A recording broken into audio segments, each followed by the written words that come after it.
एक दिन गौतम बुद्ध अपने शिष्यों के साथ एकदम शांत बैठे हुए थे। उन्हें इस प्रकार बैठे हुए देख शिष्य चिंतित हुए कि कहीं वह अस्वस्थ तो नहीं हैं। एक शिष्य ने उनसे पूछा कि आज वह मौन क्यों बैठे हैं, क्या शिष्यों से कोई गलती हो गई है। इसी बीच एक अन्य शिष्य ने पूछा कि क्या वह अस्वस्थ हैं, पर बुद्ध मौन रहे। तभी कुछ दूर खड़ा व्यक्ति जोर से चिल्लाया, आज मुझे सभा में बैठने की अनुमति क्यों नहीं दी गई है। बुद्ध आंखें बंद करके ध्यान मग्न हो गए।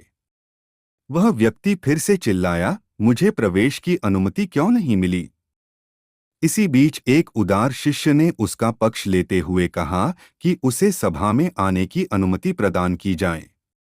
बुद्ध ने आंखें खोलीं और बोले, नहीं, वह अछूत है, उसे आज्ञा नहीं दी जा सकती। यह सुनकर शिष्यों को बड़ा आश्चर्य हुआ। बुद्ध उनके मन का भाव समझ गए और बोले, हाँ, वह अछूत है। इस पर कई शिष्य बोले, हमारे आश्रम में जात पात का कोई भेद ही नहीं, फिर वह अछूत कैसे हो गया। तब बुद्ध ने समझाया, आज वह क्रोधित होकर आया है। क्रोध से जीवन की एकाग्रता भंग होती है। क्रोधी व्यक्ति प्राय मानसिक हिंसा कर बैठता है, इसलिए जब तक वह क्रोध में रहता है तब तक अछूत होता है। इसलिए उसे कुछ समय एकांत में खड़े रहना चाहिए। क्रोधित शिष्य भी बुद्ध की बातें सुन रहा था।